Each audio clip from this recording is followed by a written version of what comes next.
3:30, we'll get started. Welcome to People Get Ready. Okay, who was singing again? Oh, no. I guess we'll skip that part. Okay. I can't even think about People Get Ready. Is it something like that? I have no idea. All right, Dynamics SL Web Apps. So how many were in our general session this morning? Everybody, pretty much? Good, good. So we're very excited, as you know, about the Dynamics SL Web App strategy coming out. So we're going to be spending some time going over that this morning. Again, my name is Lori Tallman-Pitlick. I'm getting feedback. Yep. That's not feedback. It's our competition. Okay, they sing. We don't. We've got work to do. Our competition, yeah. You can go to that session later. Wait. Simple. How many people here would rather see a lot of demo? Oh, no, they wanted us to sing. No, I'm just kidding. They want to hear us sing. Uh-oh. No, that's next door. I am Lori Tallman-Pitlick, Group Manager for Dynamics SL. I've been with Microsoft, let's say I've been in the industry for 20 plus years, and that's how I'm going to leave it at that. And with me, of course, is Pat Gibson, Development Manager for Dynamics SL. And I've been at it 30 plus years. There you go. Leave it at that. All right. Hey, we got over 50 years together. That's pretty good. All right, today's agenda, we're going to be going through, of course, the Dynamics SL web apps, giving you a demonstration of exactly how they work, but we're going to talk about just the path in terms of what we did to create them, just to help you get a base understanding of how the SL web apps are designed, how they work, what kind of technologies are underneath them, things like that. And then we'll look at the roadmap in terms of a little bit more in-depth in terms of what is coming in the next couple of releases. And of course, we're going to be doing a demonstration of the Cumulative One update, the release that's coming out at the end of this month or before the end of this month. So to begin with, let's just talk about web apps. And I started my presentation this morning with this, is saying, hey, Dynamics SL clearly runs on a desktop. That's how you're using it today in all your different environments. But the feedback has definitely been, whether it's from industry, the market, the competition, of course, and you as customers, we have it just in this growing area of technology. People are coming to work with different devices, and there's different ways to get work done, and we want to take advantage of that. People have tablets, they have smartphones, they have that need to expand their access to other mediums and other devices to be able to do data entry, to do inquiries, some simple things, right? And so we said, what can we do to help grow into that particular area or that market space? And so we looked at developing web apps. Now, first of all, we have inside of Dynamics SL, we have web services. And web services are something that have been there for quite a while, actually. In fact, when we look back at the decision to create our first web app, we said, how are we going to do this? Well, let's build it on top of our web service. We already have a time entry web service. Let's use it. The benefit to us is we had it out there for people to use for several years, and nobody was using it. And so we said, would it help if we created an app on top? Then people would use it. What helped by us working with it is we found ways to, even extend that web service. So we made it a better web service than it was before, providing even more functionality with that. So the web services, the terminology's been out there for a long time. I remember several years ago, some of my colleagues, I was on a technical sales team, but they're saying, oh, the web services are definitely the way to go. That we need to get more into web services. We need to understand what they can do for us. And it's actually, you say, is it a tech, an industry buzzword? Maybe a little bit, but it has functionality and meaning behind it. It is actually a way to communicate with your database or with your system. So in our case, we have a web service that can send messages back and forth to Dynamics SL from a web browser, from a browser-based implementation. And it can do that same business logic and data validation that you expect to come just by inherently using your core system. The other things that you're going to get out of it is the ability, it's getting data. It's pushing and pulling data back and forth into the system. And of course, then, because we are creating a web app on top of it, we're able to create custom or industry-specific or mobile interfaces, which, of course, our first attempt to do what turned out to be a web app, we were calling a mobile entry interface. And as we looked at it, we said, actually, what we ended up doing is creating something that could be used across multiple web browsers and multiple devices. You put it's speaking through the web service, which means it's sitting on a web server. It is actually a web application. And so we are calling it what it is, a web app. It's, like I said, it can be used by anybody. You can use the web services yourself to create any outwardly using tool that you would like to, just as we have. The web services that are available today are for project, customer, project time entry, project expense entry, and project time and expense approval. If we're talking in technical terms, a lot of times I would say think of it as, kind of like a table. So if you're creating a project, when you're creating the project, that data is being saved, that each record is being saved to a table. You have to think about the project web services as a web enablement of a table or a collection of tables inside of the Dynamics SL system. So these are the web services are out there now. The next scheduled release of web services, and a lot of times we're going to do these, we're going to post them. We don't necessarily make even big announcements about some of these web services being made available, but we will do project budget and invoice approvals, project delegations, project resource assignment, and project timesheet. So they're in our docket right now in our development process to be released, so they don't have an impact on this cumulative 1 update that we are releasing, but they are very vital for what's coming down the road with SL 2015 web apps. So we will continue to release more web services to support the direction that we go in further web enabling Dynamics SL. So when we looked at the Dynamics SL web apps, we thought, how do we pick, where do we start? We said we want to do this based on roles. And if you were in this morning's session, I talked about looking at what Business Portal did.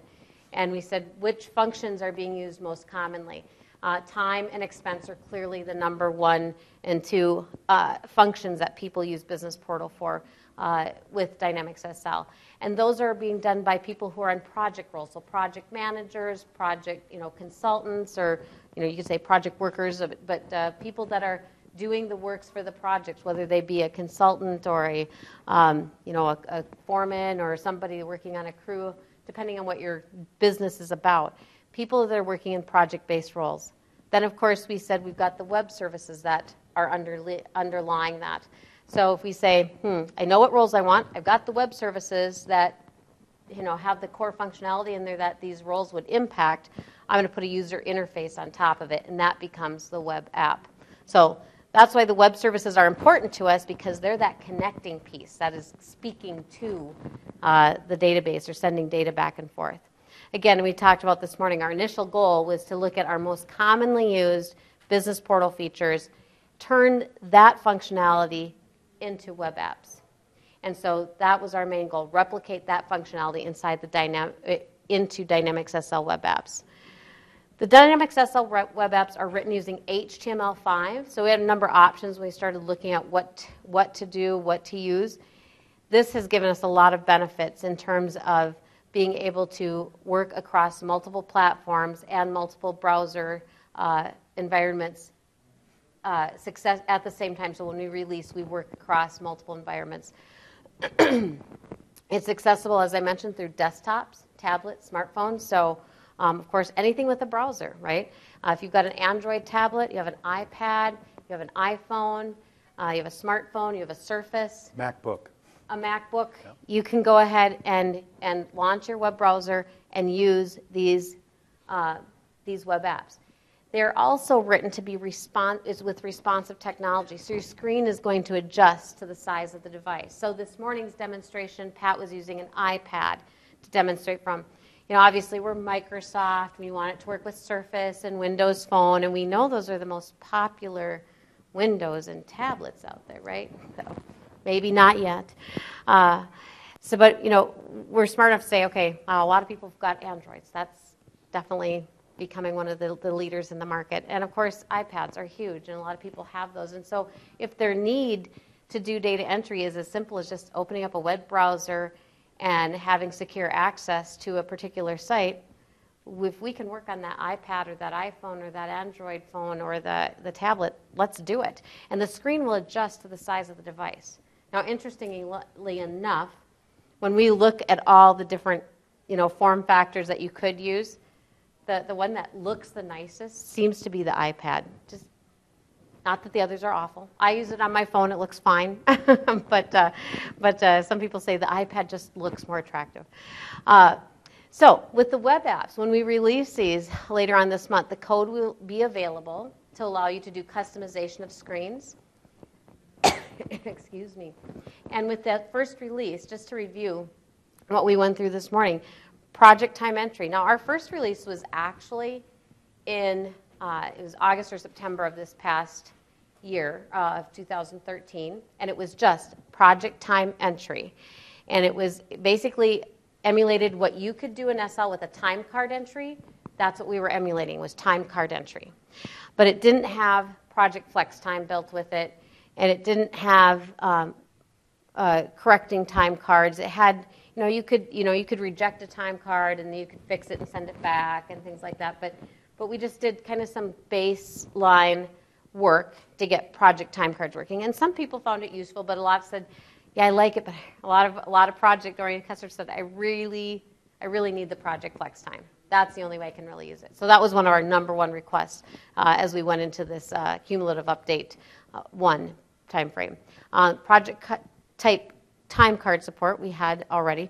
And then we also added with this upcoming release the project expense entry with attachments. You might remember seeing Pat add an attachment this morning. The expense reports, and then of course the approval. And then we added project analyst, which gives you more of a kind of like a query reporting tool with some drill down functionality. And again, available with source code.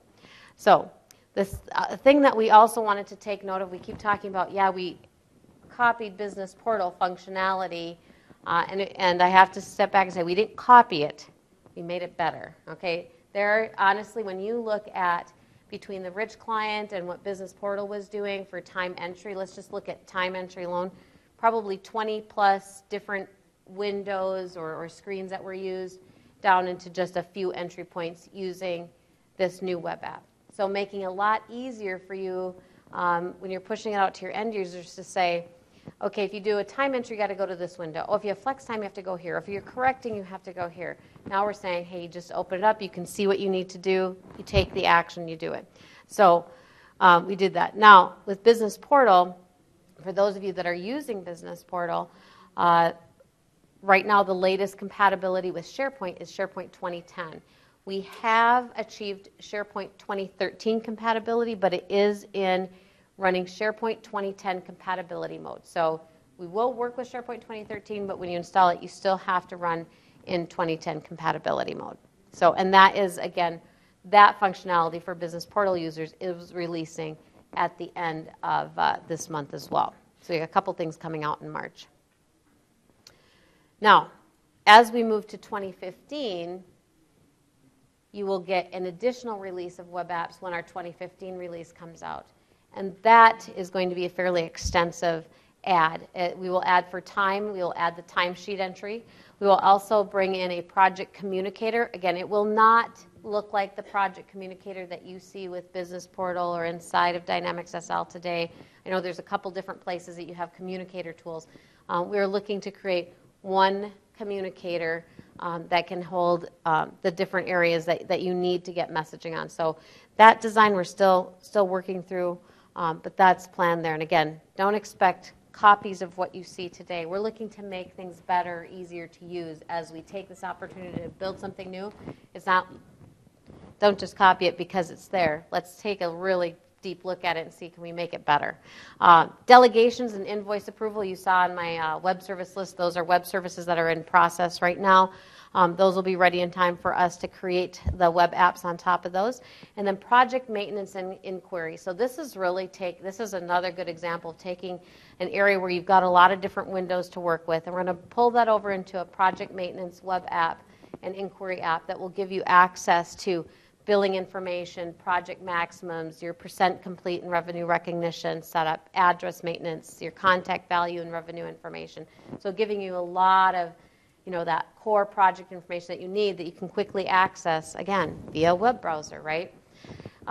Budget maintenance and inquiry, and then the ability to revise those budgets, go through the approval processes, inquiries, analysis, all of that being brought into play. And then item request entry and approval, those are two items involving the inventory that are in Business Portal, and we want to bring those over as a web app, so that will be done as well with the 2015 release. And then finally, resource management dashboard. Resource management does not exist in Dynamics SL today, but it's been a very strong request from our customers to give them a way to analyze how our resources being used. And so we are building out a resource management dashboard to be made into a web app. Yes, sir.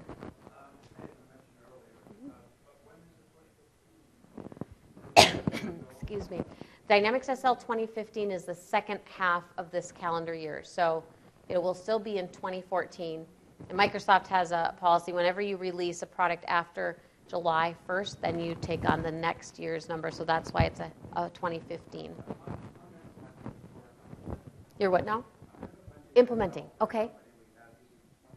Oh, okay. How big of an upgrade to get from 2011 to 2015? I don't have those factors yet, but it will be significant. It's like going from 7 to 8 back in the day, or 7 to 2011, excuse me. There's schema changes, there's modifications like that. There's a lot of new features that have been added. We've added fields like, the new currency capability and project. That's the question for over there, isn't it? Yeah, that was a good question for them. But good question to have. But good question. And it does affect web apps, because we have the same upgrade that we have to do.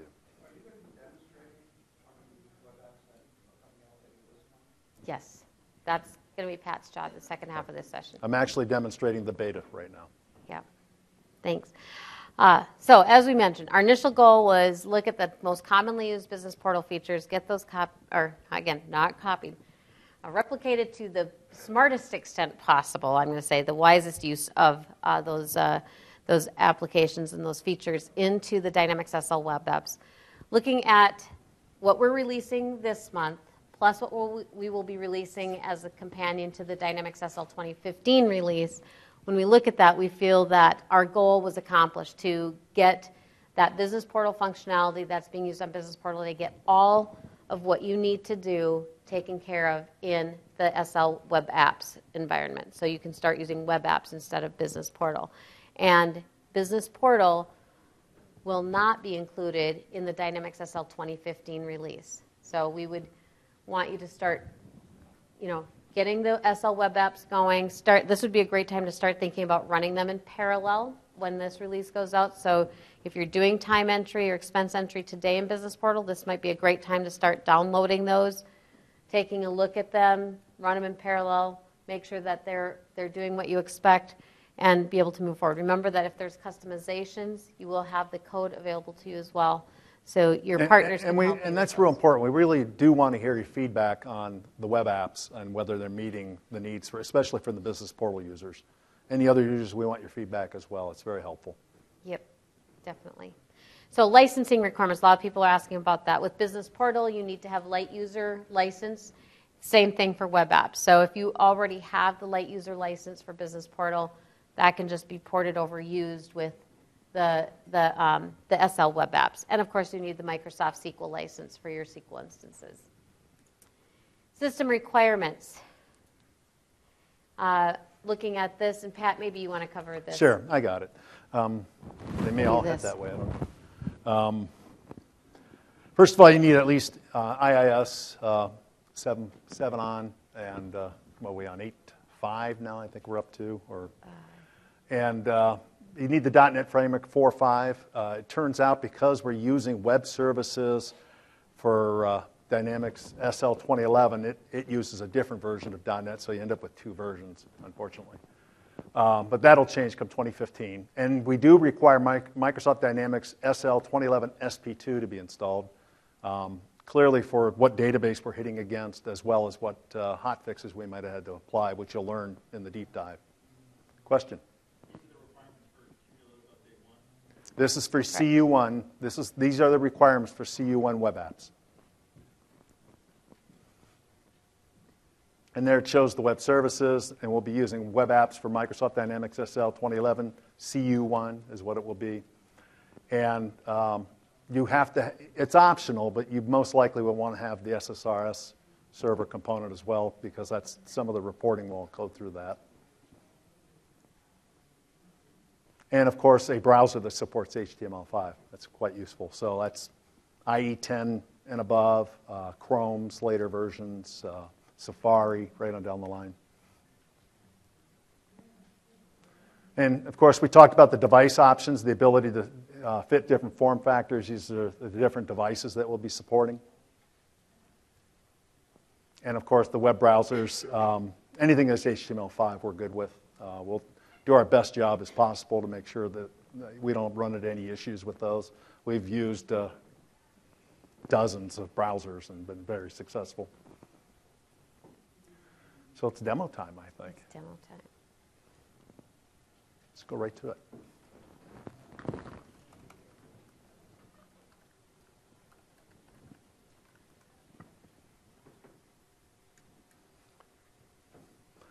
So I'm going to go ahead and start out, and when the user first uses the product, and how many out here have actually seen the first release of web apps? Okay, just one. Good. Good. Okay. Essentially, they'll have the obvious credential screen, something for logging in and so forth. And when you first come in, in my deep dive, I'll talk about how you can set these, configure some of these things. But essentially, you get the databases, the companies you can log into. You need to put in your user ID, and this user ID can be either a Windows user ID, this is configurable, either a Windows user ID or your SL user ID, whichever way you wish to work with it. And of course, my password. And you can also hit a checkbox if you wanted to at least remember the Windows user ID and the company that you last logged into. We never save the password.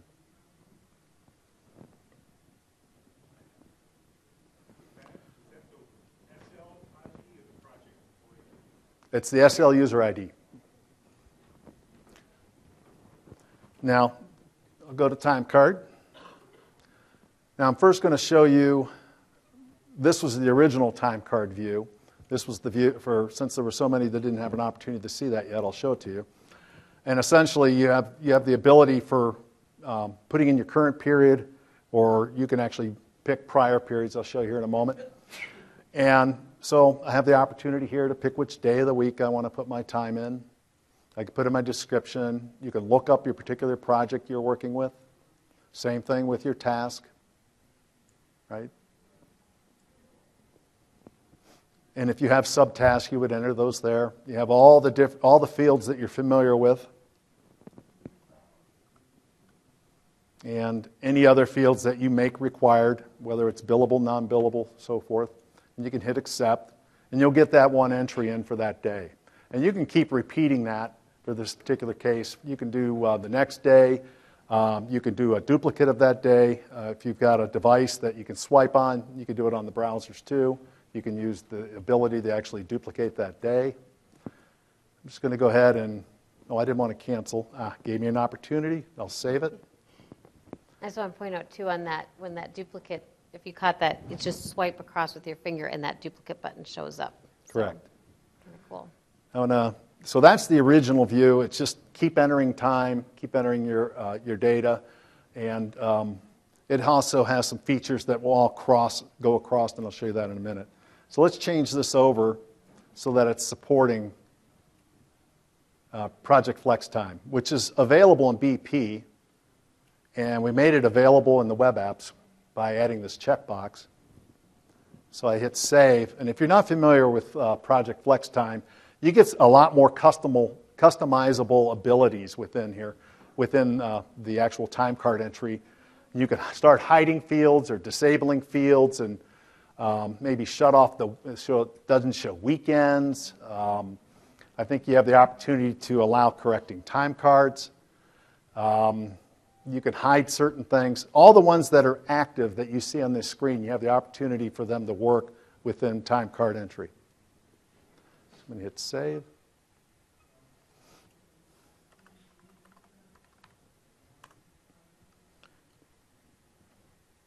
Now I showed you how you can do your current entry. Now you can go back to prior entries as well, all the ones you haven't filled in yet for particular periods. I happen to have my weekly set up as twice a month. So let's take a look at this in a different view.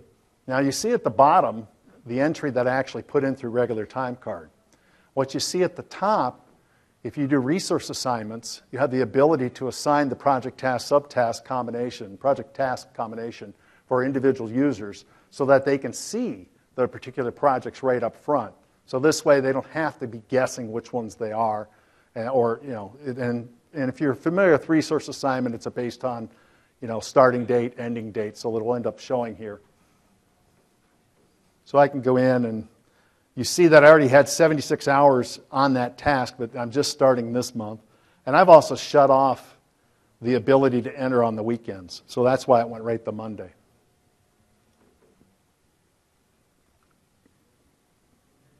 Oops. Keep hitting the wrong key. And within that, you have the ability to adjust your regular hours. This is similar to BP if you're familiar with the PFT. And so if some of those hours were actually overtime hours, it'll adjust that properly. You can do your billable or non-billable, all within this same day, within this same entry. And so this gives you more of the view of what you're used to seeing in the Rich Clients weekly view. And we will support both weekly and daily entry with this release. The previous release, we only supported daily entry. And we got a lot of good beta feedback on that one. So that's a feature we're making sure. I don't have that in my particular drop. That's back at the office. I stopped weeks ago so I could practice this and get it right. But we do have that, and it's going out the beta, I think, this week. Our beta 4 actually dropped on Friday, I think. The beta. Yeah, I think it was beta 4 Friday. So people have it already. And you can enter your invoice comments in here, one comment after another.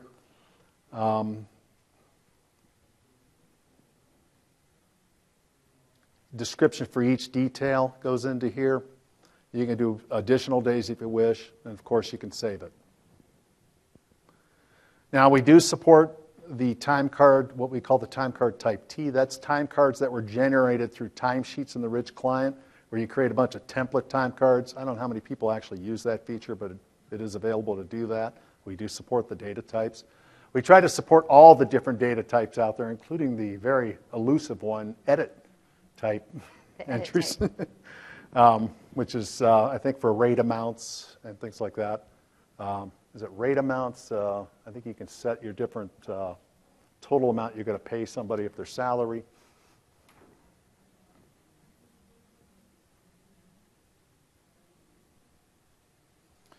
You also have an opportunity within the summary to, if you wanted to remove it, get rid of those. If you wanted to be able to view correcting, you can select the correcting button. And what it'll do is as you navigate forward and backwards within your time periods, you'll get the opportunity to actually see the correcting ones if they exist. Otherwise, you'd see the posted one in the regular view. Again, you can enter comments at the header level. And you have the ability to actually remove all, for example, in the resource assignments, if you hit delete, you'll remove all time against that project and task amount for that period. And you don't eliminate the resource assignment. It still stays available, and you can be able to use those. You also have the opportunity to make a modification to that.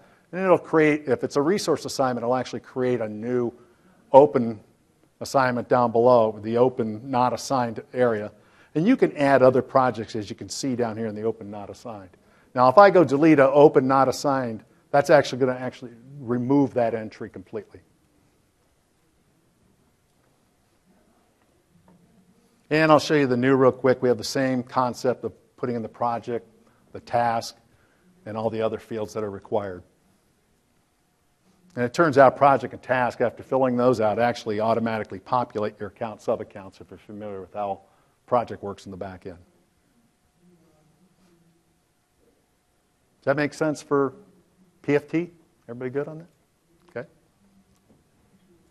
Pat, will this also allow, if you make a correction to a time card, you can have the audit trail so you can put in the reason for it? The question is, if you make a correction to the time card, you have the audit trail. It has the ability to put the reason in there if you have audit turned on. Yes. That's a field that becomes displayed if you audit it. Is the audit turned on in our setup in the web apps, or is that reading from our That's core from solution? that's from the TM setup record. Okay.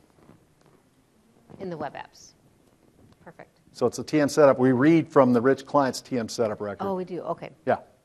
And essentially, there it is. Detail audit trail activated. That's what you're after, right, Glenn? Okay. Now, honestly, I don't remember what were in the slides next, but I'm just going to go because that's what I do. Next, I want to show you expense entry. Expense entry is more laid out like the classic time card entry is, more about putting in your expense for that particular day and getting that information attached as well that you need. And again, it has the ability of open, and I missed a part, I'm sorry. I'll get back to it. It also has the ability to show your history, all your closed, all your posted ones. TimeCard has the same capability as well. And I'll come back to a feature that I missed in TimeCard.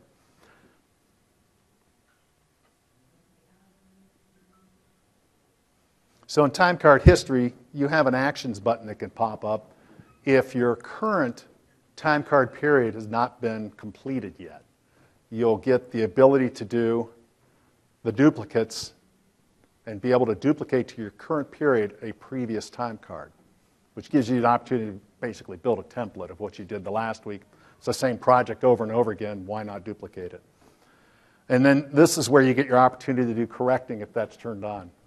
Now, all of these particular features all have ways to shut them off for everybody or shut them off for individuals so that if you don't want them and want anybody doing correcting, it's an easy shut off. If you don't want a certain individual not to be able to do correcting time cards, you can shut it off within access rights maintenance.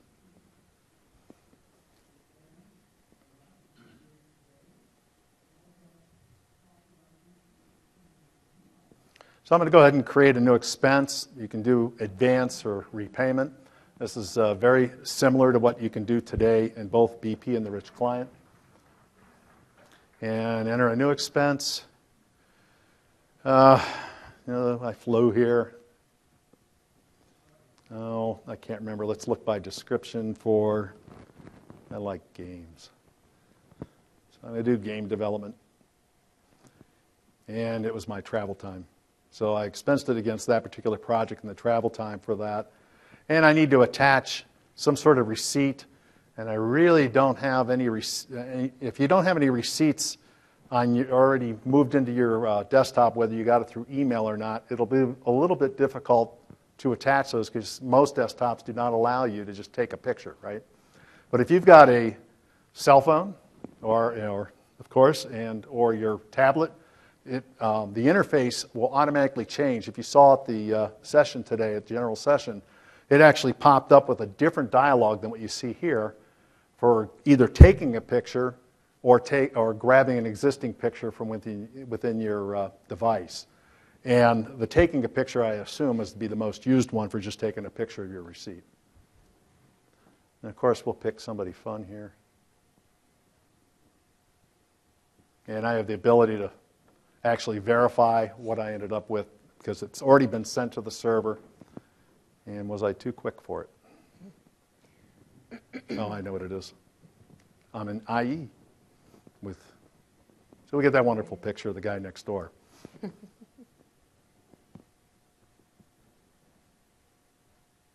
I'll go ahead and save that, and we'll go back. We'll accept our changes at that detail line that we did. And I'm just going to go ahead and let's just complete it and save it. We'll go from there. So that was all. I'm sorry, one more thing to show. And one other thing, you can actually get a report through SSRS, come up and have all the features that SSRS has and have the ability, whether you want to print it or if you want to turn around and send it to PDF, so you want to email it somehow, your expense, you have the ability to do that here. This is the same expense report layout that you have today within Dynamics SL Rich Client. And this is done with an SSRS report, so you have the opportunity to modify it.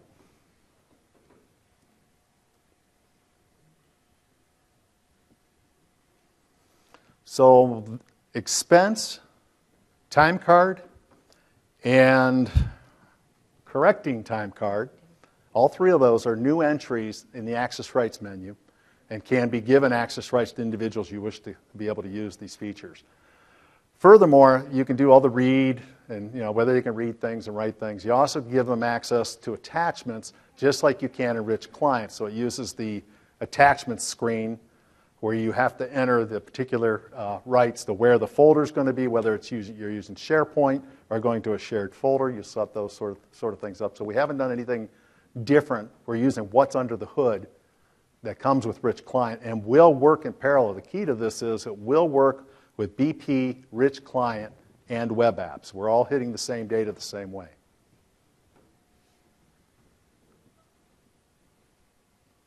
Now I'm going to change hats, and I'm not changing my name like I did in the general.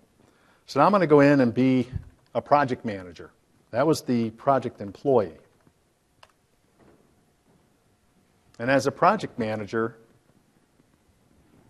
I have the ability to do some line item approvals if I've picked that particular feature within the product. And line item approvals today are only available in BP. And we've made it available in web apps as well. And so there's two different types of project managers. You could be an individual project manager, and we had to add the project executive.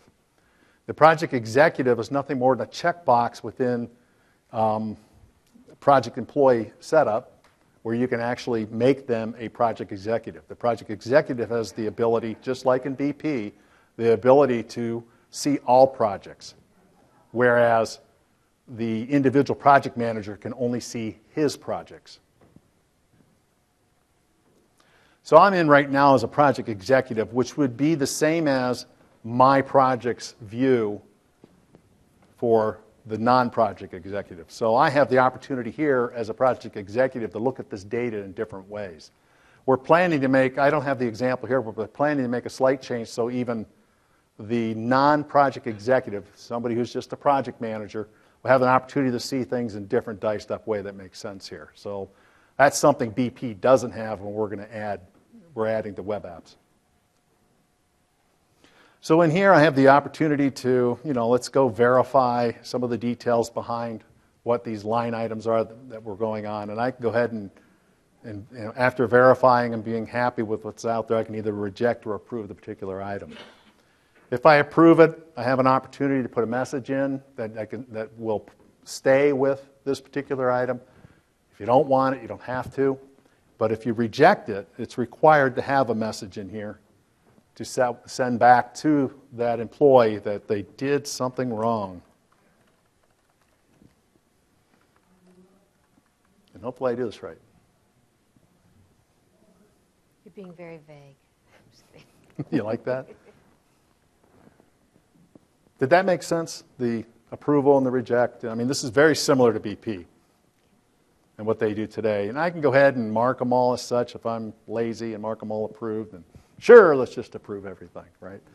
But this gives the project manager the opportunity to look at his particular projects and make sure things are being either the time against them or the expenses against them are being used properly. Yep. Sorry to ask a question. When you drilled into Pilar's line item there, did his name show up at the top, or was that blank? So the question is, did the name show up at the top? Let's find out. No, it did not. And it used to. Nice catch, Glenn. We'll fix that.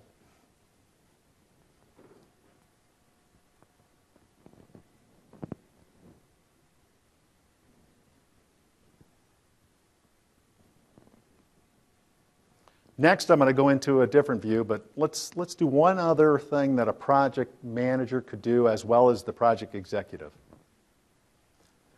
We showed a screenshot of Project Analyst. Essentially, Project Analyst is available in Rich Client in a series of many screens, as well as available in BP and something very similar to what we have here.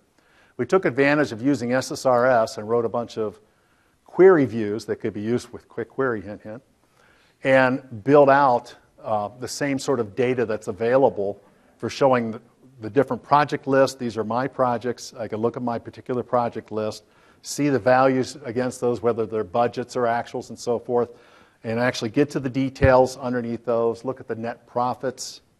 Let's say, I'll just hit project net profit. And so you get that sort of detail, and you can drill even further on each item. So Pat, you're drilling down into like commitment detail. Where is this right now? Okay. I'm in the commitment detail for the subcontract. And it's still browser. This is still being browser-based. browser. This is directly from the web apps. What we essentially have here, which I'll talk about in the deep dive, is an ASP.NET page that's hosting the SSRS report viewer. And so that's why it looks like SSRS now. Okay. But it does work in HTML5. We know all the issues with SSRS. I even went so far as to have the meta tag on here for those who know, so that it thinks it's IE 10 I'm running and not 11. Because SSRS doesn't work properly on, for everything. You've got some weirdness on IE11 right now until you get some, I don't know, some particular cumulative rolled up 8, I think. Okay.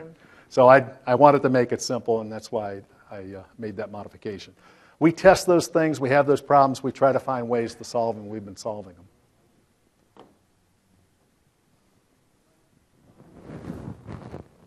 So I'm going to go ahead and go back.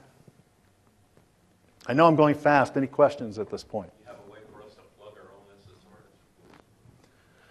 The question is, do you have a way for them to plug your own SSRS reports into the web apps? With source code, you could. The source code that we deliver, you absolutely could. In fact, I'll have to take a look. We'll take that question back because I'm quite certain you can do it just the way we have it configured today, but we weren't going to actually document it on this release.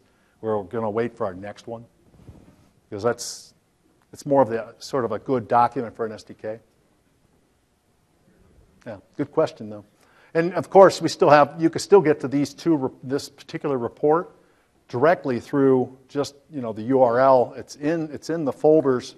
If you're familiar with the folders that we have out there right now for our SSR reports that we've already delivered that show up for the reason of using business analysts, as well as the quick query reports. It's in that same folder structure, and it'll be very obvious it's under a folder called Project Analyst. Oops, sorry. One more roll to go. And I know I'm off script, and that's the way I go. Okay. Am I doing okay? Yep. Or I should say.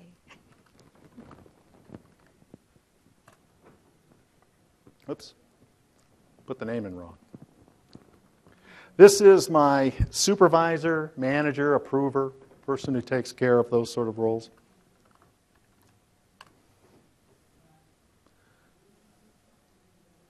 And of course, let me go back. I didn't show you that. Notice I have an indication here that I have approvals available. We essentially don't even use Project Communicator under the hood. We just inspect and find out you have approvals available. And to be clear, Project Communicator is used under the hood, so if you do have it turned on, it will be sending those Project Communicator messages.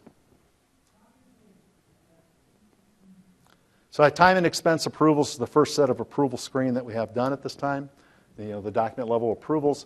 You get the ability to do either approve or reject the particular item, as well as you could forward it to another person that you may want to do the approvals. Actually, that wouldn't be a good one.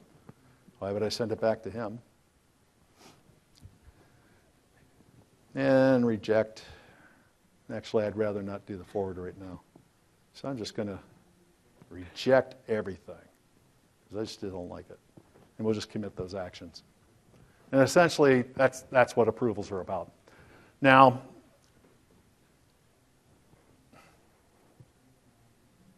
pretty straightforward. Approvals work extremely well even on a cell phone. Some of these are better fitted for larger devices like Project Analyst.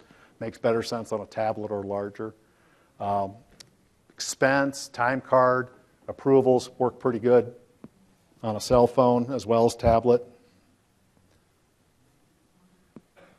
And I want to show you what happened to those. Back to the project employee, notice he's got rejected entries, both for time card entry and for expense. And so essentially this was rejected. I didn't put a comment in this, that didn't help, but you could put a comment in there to say why it was rejected. Where's the one? There it is. And this is an example of something that was rejected because it was rejected through a project manager through the line item approvals. And so you can actually go in there and find the culprit. Ooh, 0. But that's it. And it didn't work. But I know why. I did something wrong. It says so. It might be this beta drop too that's just causing it, but that's something we should test. So let me just show some quick little things. We have the ability in settings, some different settings, and I'll get them deeper with these at the deep dive, the ability to control a few things, how you sort things, how you see things, whether duplicates bother you. If you don't like swiping, you keep seeing a duplicate coming up. You didn't want that to happen. You can turn that off and get it to quit bugging you.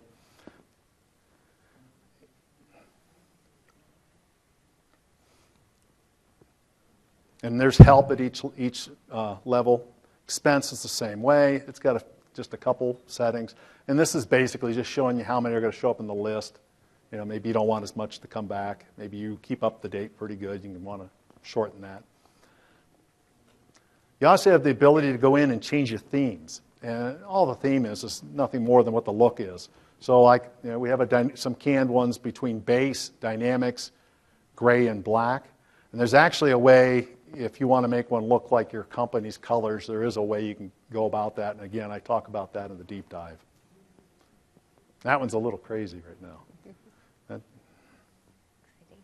And of course, we've got to have all our license information that we have and how we were built, what version we're on, very important when talking with support services, which you'll never have to do. And that's pretty much the web apps. Did I miss anything? I think that's good. So we still have about 10 minutes left. Do we have any questions besides what's already been asked? Got some good questions? Yes, sir. Is your time card process, does it cover services for certain employees? Or is it just project time? It's project time card at this time. So the question. The question is, does it handle service employees? And I don't think it does at this time. Yes? So the question is, what about Windows integrated security? We thought about that. We have not put it in yet. We may think about it for the 2015 release, which we're calling 2.0 right now. I'll take that suggestion back. I mean, right now you have to put the credentials in. And, all the relationships right now within credentials are, you've got if you log in as Windows, it goes to your default SL user ID, which then maps to your employee. And I think I get what you're saying, but from a security point of view, we're not fond of it, but we may put it in. Right. Sir, do you have a question? Yeah, on the expense, can you do duplicates of those as well? You can do time card. We've had the request for, the question is, can you do duplicates on expenses? We've had the request for it. We haven't put it in. I would assume that would show up in 2015 as well.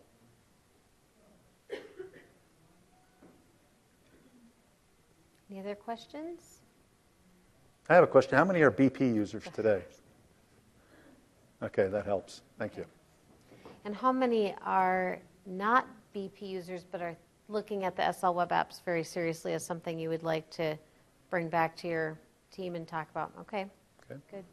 And those BP users, try to find me sometime during conference if you've got any questions about feature matchup, something you didn't see that you would have expected in time and expense. I'd be very interested to hear about it. Why don't we go in the back corner first here? My company was just recently looking at BP for a solution and came across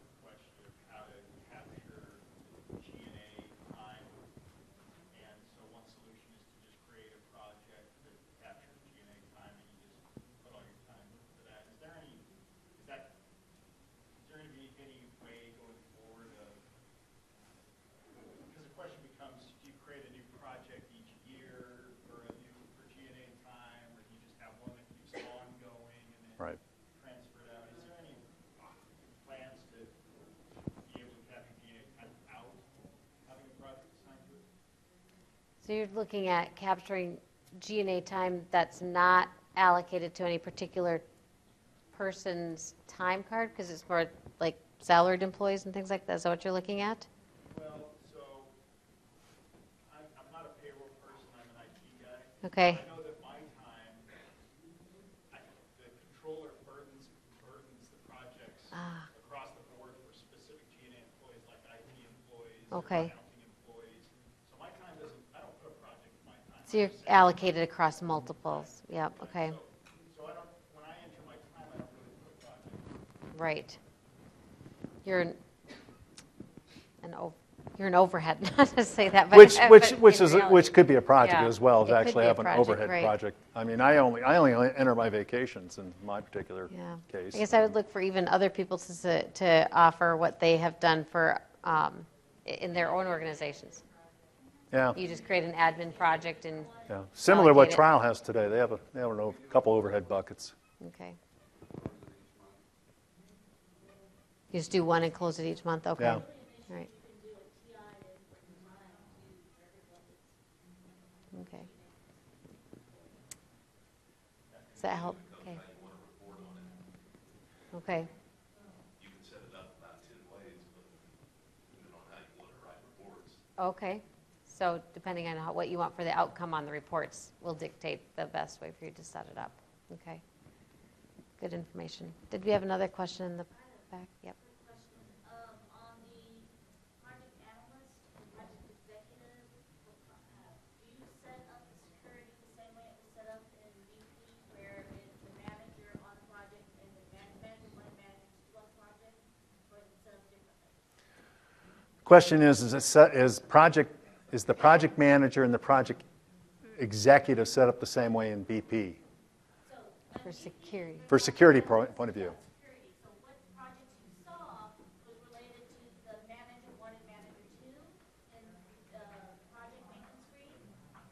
All right. The same way here, or is there a different security structure? It's close to the same way. The reason I say it's close because BP uses different tables to keep track of some of those items, and we actually are using more of the SL user relationship to the employee as that relationship. So it's not exactly the same, but it's pretty close. Setting up is about the same. Setting up's about the same.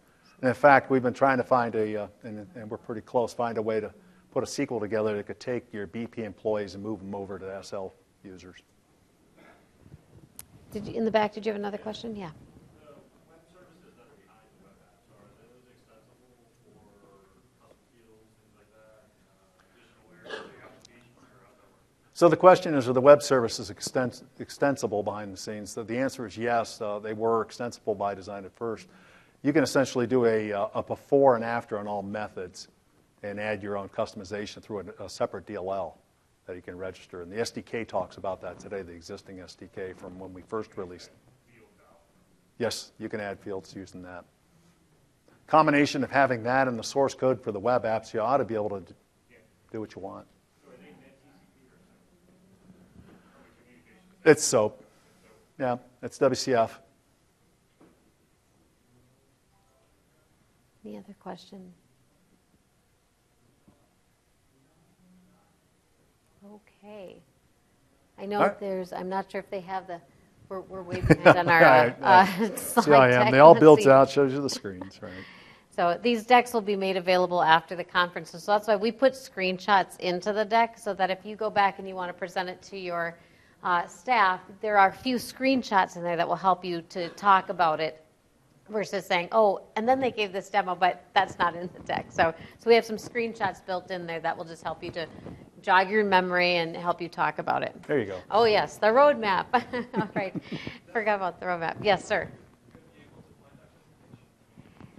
You should be getting a memo from the convergence registration process that will tell you where to go to, and it won't be available immediately. It's usually a week or two following. It's usually just a week. Oh, is it and just a week? Yeah, it's Okay. been about a week. It'll be on your conversion site, that you've been logging Yeah, into. that you can get to. And even some of the recorded sessions you'll be able to watch. But they typically send an email to let you know. This is the roadmap for the web apps. Again, just talking about, well, actually, this is our overall Microsoft Dynamics SL roadmap. The web app CU1 wave is going to be coming out, like we said, the end of this month or before the end of this month. That's 2014 H1. Then our SL 2015 comes out H2, and that will include the web apps CU2, the web app CU2 wave release. And really, we won't be calling it CU2. It'll be just web apps 2011 or 2015. It'll Correct. be web apps 2015. It'll be the first release of web apps with 2015. So that's what you see. And again, as we mentioned this morning, we will anticipate adding more web app functionality about every 6 months is what you should expect to see from us. So that's what we're looking at there. Again, just a review of how we're doing things. We're working on that core functionality of Dynamics SL, but at the same time, we're constantly working at producing web services, updating web services, and then getting web apps working on top of them. All you need to do is download the web services and the web apps will automatically speak to those web services. So on your part, but it's just work we have to do to make sure that those web apps work is to deliver those web services as well. And the overall, do I have this in here twice? It looks like it. Looks like it. Unless I'm pressing the backwards button. Okay, launch pages. We have both. Everybody write that down. Yeah, write this down quickly. You'll have the And actually, slides. if you look at the second one is, oops, here, let me go back here. The second one here is showing, I guess that laser doesn't work very well on white background. Oh, here you go. This is the customer source. If you go to customer source and go to products and downloads, you'll be able to get product releases, and then there's something about the web apps or the mobile device solutions. And then the same thing with the downloading. It's going out to customer source, downloads, service packs, and you'll be able to see the feature pack for the mobile devices to get the first release, and then shortly, in a few weeks, you'll see it for the Wave 1 that Correct. is in beta right now. And again, we had a very successful beta, just released the fourth drop of our beta to our beta customers last week. We have just one final issue we're working through, and we expect that to be resolved so that very quickly, so that we can then get to releasing the final solution for that Wave 1 release, like we said, in a couple of weeks here. So keep looking on Customer Source to see the announcement of that. But like we said, we can go ahead and download and share these presentations with your team to get that. And of course, did anybody download the mobile convergence app? If you did, you would very quickly be able to go online, choose the session that you just attended, and provide the evaluations. Also, I noticed that when you scan into a session, that makes it automatically come up as one of your sessions that you've attended. So even if it's later tonight in your hotel room, oh yeah, I should evaluate my sessions, and you can say, okay, well, I went to a general session and the opening keynote and the SL web app session, et cetera. You can go ahead and sit down and evaluate those at any time, but we would appreciate any feedback we get, because that helps us to build. They take a big look at, number one, how many people come into each session, and then what kind of feedback we get on those scores, so to help us plan for next year's convergence in terms of how many sessions do we need to support this audience, and what type of information do they tend to go to. So if we get nice sized audiences like this, that keeps us adding more sessions like this in the future. So any other last questions here before we close out? Yes, sir. Any thoughts about disseminating this to other modules like purchasing, work orders, inventory? That's the kind of feedback we need to get. So, first of all, I will say go out. There's a suggestions session in this venue, and sometimes I know last year Pat and I did the suggestions I'm in it session, again. and he's doing it again.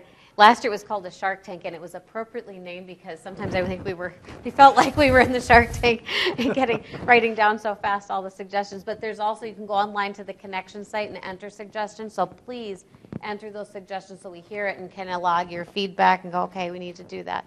But we're always looking at areas. So we're thinking about those areas, but the more feedback we get from customers, that tells us what you really need and what's important to you.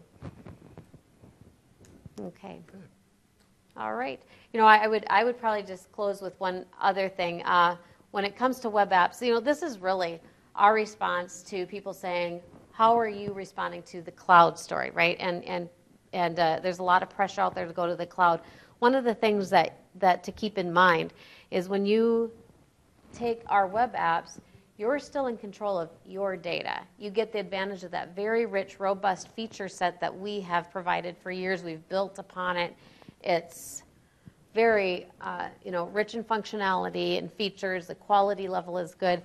You take that web apps, you're still in control of your data. That web server is yours. It doesn't belong to another company. Now, if you're working with a partner and you're saying, well, I'd rather have them host it, that's fine. They can host it for you, too. You can go into a hosted environment. Your partner might be even using Azure. That all works with Dynamics SL. So we are definitely working with anything that Microsoft is doing to get that cloud story, whether it's Azure or working with partners who can do hosting. That is not a problem. You can go down those paths. I know I talked at lunch with some customers about, the hardware costs and how do we, manage that and how do we lease and do we go to hosted solutions? Those are all options you can consider with your current SL solution and still maintain ownership of that data. So you can own your data even if it's sitting in the cloud using our solutions. So should put a slide in like that. Maybe I'll have to quick add one. Anyway. Well, thank you so much. Of course, we would encourage you to go to the Dynamics SL 2015 session, which is next door. Because we're hoping they're doing the same thing. And we hope they come over here. Plus, be ready to sing when you go there. They're going to expect it. But again, anybody who's been on that side of the room probably got both at once, right? Yeah, you probably did. You've got everything. Again, thank you again, and enjoy the rest of your convergence. Thanks.